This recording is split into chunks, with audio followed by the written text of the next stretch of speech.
Sure, thanks for having me. Thank you. Back to you, Stan. Thanks so much, Sarah. Joining me tonight in the WTIU studios are Martinsville Mayor Phil Deckard, Indiana University's Episcopal Chaplain Linda Johnson, and Indiana University Sociology Professor Dr. Quincy Stewart. Thanks to the three of you for being here. I want to start with kind of a general question. In Shamika Neely's story, you heard Beverly Callender Anderson say that a place like Bloomington for a long time has been felt like a haven away from some of these violent acts that you've heard about in other places. And I wanted to know, and we'll start with you, Mayor Deckard, and kind of go down the line here and get answers from all of you. How do you know if you're dealing with an isolated incident or if you're dealing with a pattern of different incidents? Bloomington, for instance, has seen violence over the last 10 years or so in a number of different ways against a number of communities. How do you separate whether it's a bigger issue or whether it's a singular issue that you have to deal with on an immediate basis? Mr. Mayor? I think a pattern would be developed depending upon the frequency of such incidents. We've recently had just one. Several years ago, we had another incident, but not on a regular basis. So I think, speaking of the city of Martinsville, we deal on them on a one-on-one basis, trying to draw everyone in, much like the radio caller espoused tonight. I think a lot of it is education and expounding on the fact that this is not what we are. These things should not have happened here. They will happen, but we'll meet the occasion when they do. I agree with that. Another thing to look at is the frequency and the population that is targeted. That certainly is what Bloomington United has done in the past. As we gathered information, there's a loose coalition of people filtering out into the community and on campus, sharing stories about what is going on in our neighborhoods. And when those begin to coalesce, then we know that there's something much more substantial happening here than one individual who happens to be targeting a particular group of people.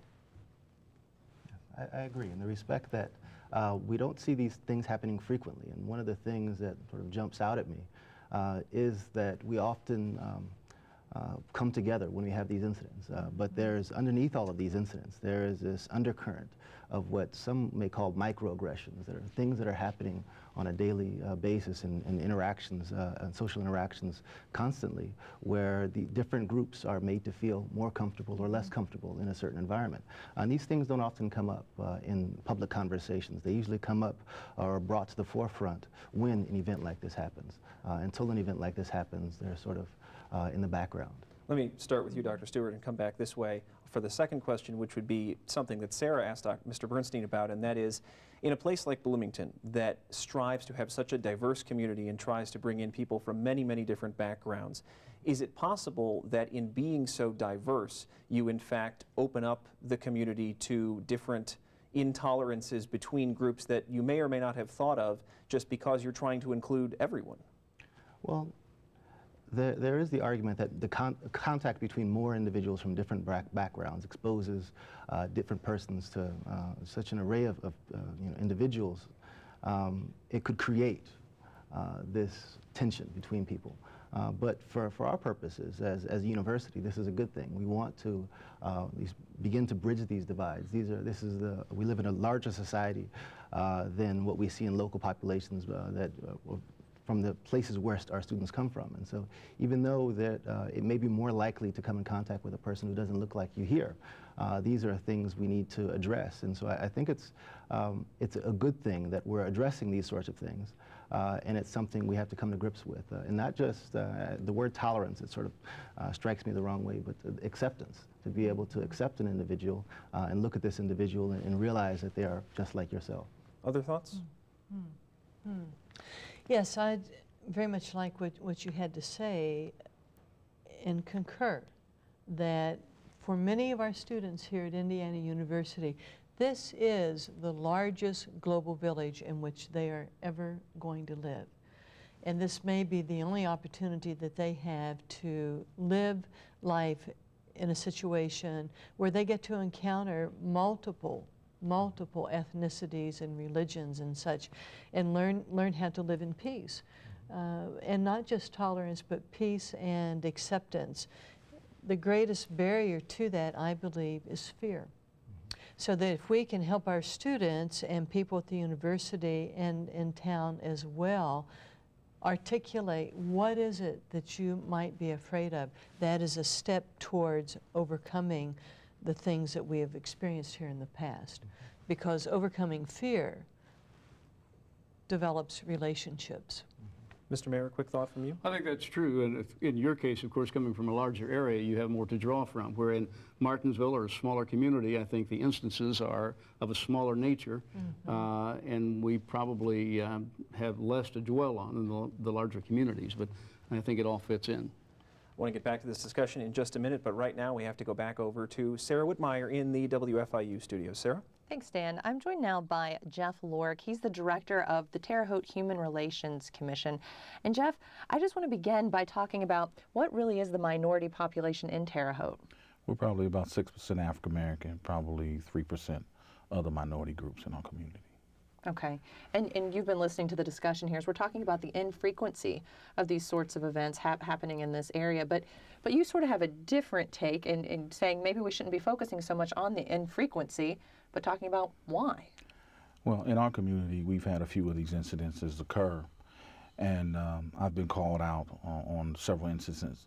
And I've been amazed at the impact that a singular incident has on a family. The fear that it brings, the unsafeness that it brings if they're part of a community, that their community was targeted. And so even though the frequencies, they may be infrequent, I think the impact is nevertheless felt by real individuals, let alone the resources that we bring to bear when an incident like this occurs.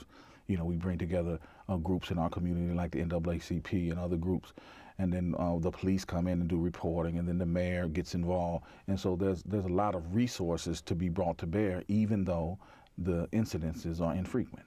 And I think the impact of even a one-time or occasional event really impacts people and who are targeted in these events.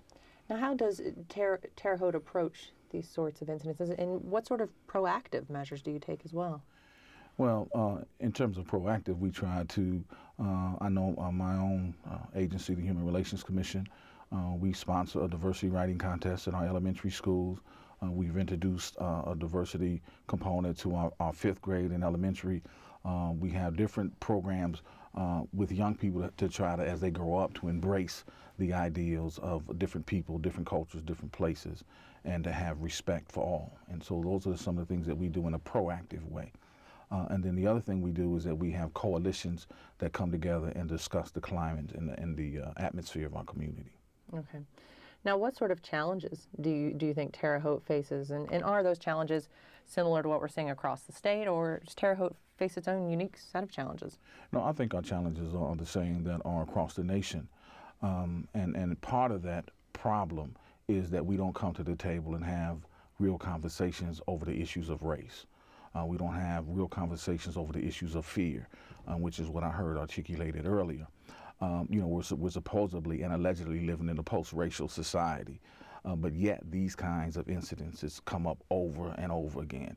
And we have yet to sit down at the table of brotherhood and have proper dialect to really discuss the elephant in the room.